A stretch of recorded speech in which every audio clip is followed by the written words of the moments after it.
Pada akhir 2019, dunia digemparkan oleh virus corona yang pertama kali menyerang Wuhan, China. Dan di tahun 2020, Indonesia terkena dampak virus corona. Pada awal Maret tahun 2020, terdapat korban virus corona di Indonesia. Kemudian tanggal 15 Maret 2020, Presiden mengumumkan kerja, belajar, dan ibadah di rumah. Penyebaran COVID-19 ini bisa kita hambat dan kita stop. Dengan kondisi ini, saatnya kita kerja dari rumah, belajar dari rumah, ibadah di rumah.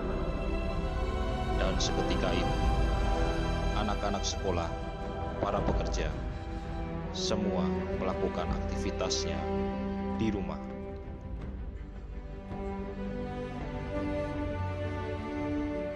Kondisi seperti ini mengubah segalanya. Tetapi, coronavirus tidak bisa mematikan karya seni. Para pekerja seni dan pelaku seni mengadakan diskusi seni di tengah pandemi secara virtual untuk saling sharing, berbagi kreativitas. Dan justru berbagai kompetisi seni marak diadakan secara virtual di tengah pandemi. Dan anak-anak muda yang haus akan kreativitas tetap berkreasi di tengah pandemi. Sebab nyatanya seni adalah sebuah kreativitas tanpa batas. Para generasi seni tetap bisa berprestasi di masa pandemi. Saatnya para seniman melawan ancaman. Let's together kick the coronavirus away and win this match. Saya katakan seni tidak bisa dimatikan oleh virus, ya. Jadi coronavirus tidak bisa mematikan seni, ya. Itu kabar baiknya. Jadi di tengah kondisi semacam ini kita masih punya kekuatan untuk berkreasi di tengah pandemi. Dan di tengah-tengah pandemi seperti ini, kalau kita cek lewat sosial media kita, seperti di Instagram atau di Facebook, banyak sekali informasi-informasi lomba atau kompetisi yang bisa kita ikuti. Nah, sebenarnya kuncinya untuk kita tetap how to survive untuk keadaan ini, kita satu harus tetap berkreasi itu. Kemudian yang kedua, ikuti kompetisi, ya.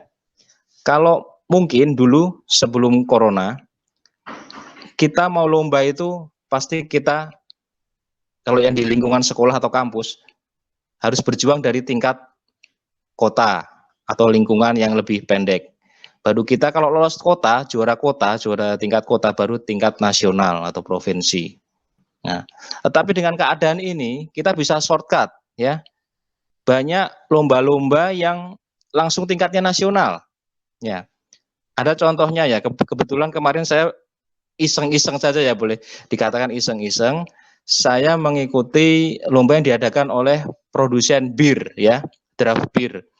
Nah, kemudian itu draft beer itu dia promote kompetisi di Instagram waktu 17 Agustus, ya, peringatan HUT RI ke-75.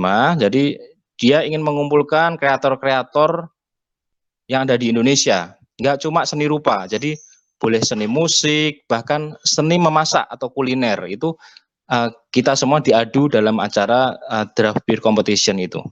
Nah, saya ikut. Saya waktu itu membuat kreasi melukis di atas talenan kayu yang buat tatakan potongan itu, bawang-bawang itu. Nah, itu saya potong, saya lukis di tempat potong itu, dari kayu talenan itu, saya gambar, kemudian saya post dan diminta hashtag segala macam. Waktu penjurian, puji Tuhan, ya, saya bisa menang juara 1. Nah, itu semua dari medsos tadi kita bisa ikuti dari kompetisi yang ada di tengah pandemi ini, kita bisa tetap berprestasi. Jadi saya yang ada di Samarinda bisa karya saya diterima di Jakarta dan bisa jadi juara nasional. Itu kan sesuatu yang menurut kita belum kita pernah pikirkan sebelumnya, ada kompetisi yang bisa langsung shortcut seperti itu. Ada beberapa juga murid dari kami yang ikut lomba yang ada di Malang gitu juga bisa jadi juara. Jadi keadaan pandemi ini tidak menghalangi kita untuk berprestasi, ya, asalkan tadi kuncinya kita mau tetap berkreasi, karena seni tidak bisa dimatikan oleh virus. Itu yang pengalaman yang saya bagikan, yang saya alami sendiri di masa pandemi ini. Nah, kalau mau lihat gambarnya, saya bisa share beberapa gambarnya. Oke.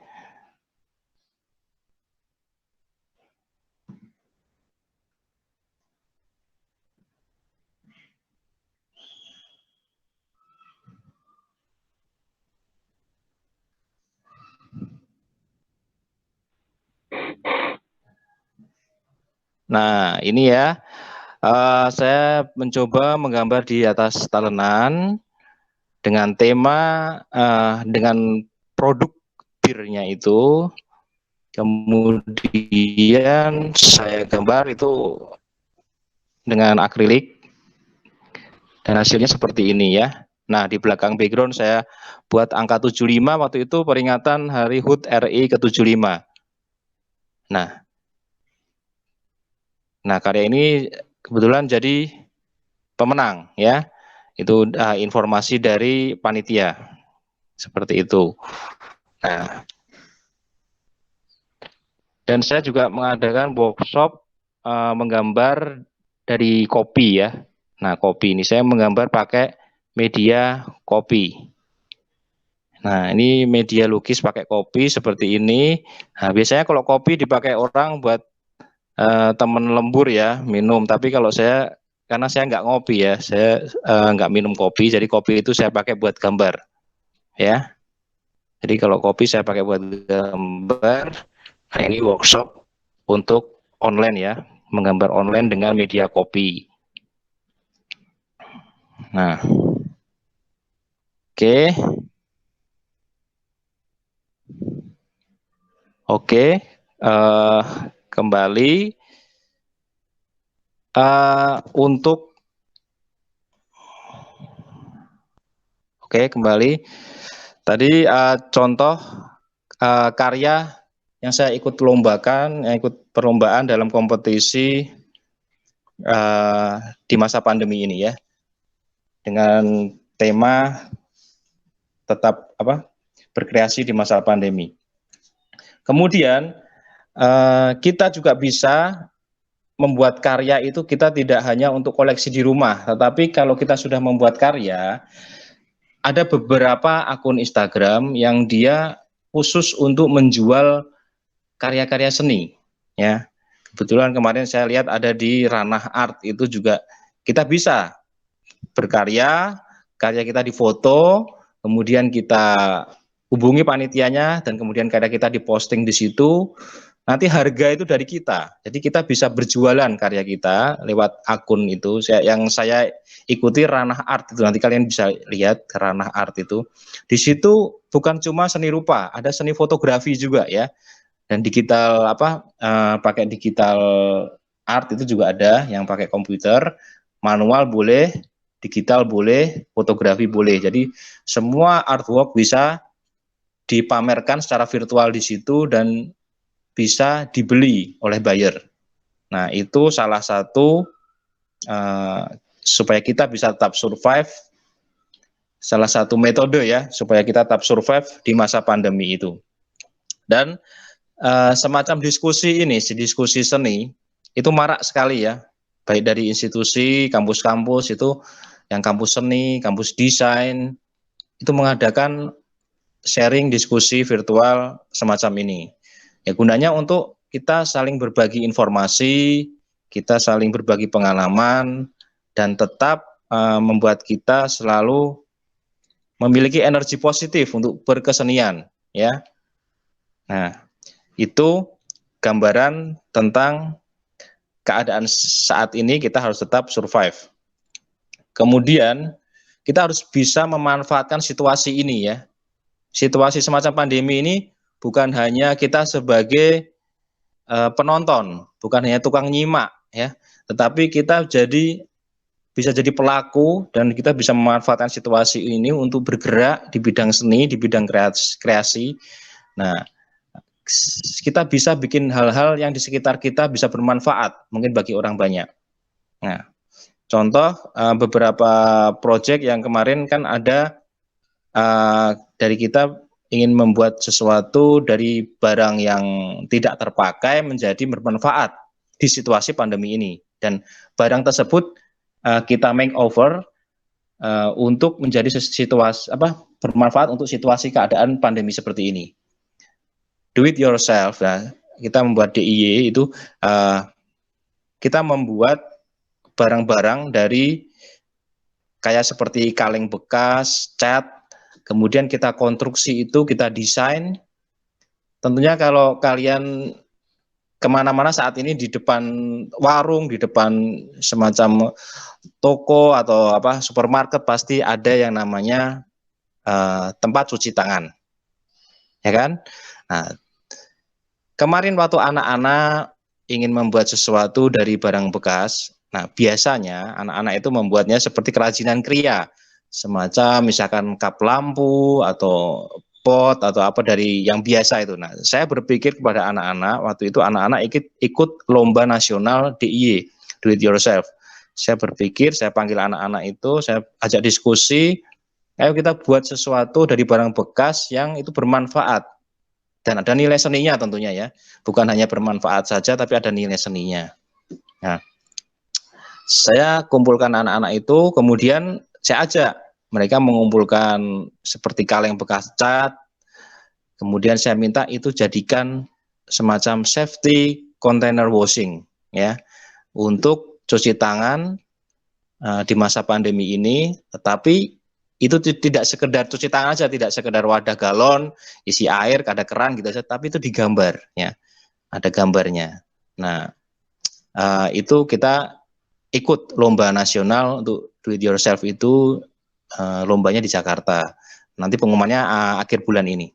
Nah, jadi kita bisa membuat semacam hal-hal yang di sekitar kita aja. Kita kan terbatas ini, kemana-mana kita enggak boleh, harus social distance. Jadi kita pakai yang di sekitar kita aja, pakai barang-barang di sekitar kita untuk jadi sesuatu yang lebih bermanfaat bagi sekitar di masa pandemi ini, tentunya dengan sentuhan seni, ya, semacam itu.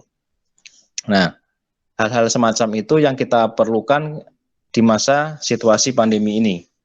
Jadi teman-teman, dimanapun kalian berada, kalian punya kekuatan untuk tetap berkreasi, ya, tidak terbatas oleh keadaan dan situasi. Itu yang harus kita punya, spirit itu yang harus kita punya untuk sebagai seniman, untuk tetap bisa survive dalam keadaan ini, ya. Jadi kita jangan, istilah bahasa Jawanya ngelokro atau loyo, bersemangat itu. Kita harus tetap bersemangat. Nah, api berkesenian itu harus tetap kita nyalakan, ya. Itu bedanya kita seniman dengan profesi lain, ya. Mungkin profesi lain juga tetap harus semangat juga, tetapi seniman itu harus punya effort yang lebih, ya. Effort yang lebih. Karena apa, ya? Kita ini juga garda depan, ya. Bukan cuma suster atau perawat yang menolong langsung mereka, tapi kita bisa berjuang lewat kreasi seni kita. Kita bisa membuat poster-poster, kita bisa membuat desain untuk mensupport mereka. Nah, mereka juga akan senang, dari para petugas medis juga akan senang kalau disupport, ya. Nah, mungkin mereka yang langsung bersinggungan dengan korban ataupun dengan orang yang terdampak, tapi kita juga bisa jadi ujung tombak untuk mengkampanyekan melawan virus corona ini, ya, seperti ini. Nah, itu sharing dari saya. nanti kita ada tanya jawab ya, ada diskusi, apa yang ingin disampaikan kita share aja. Di sini kan temanya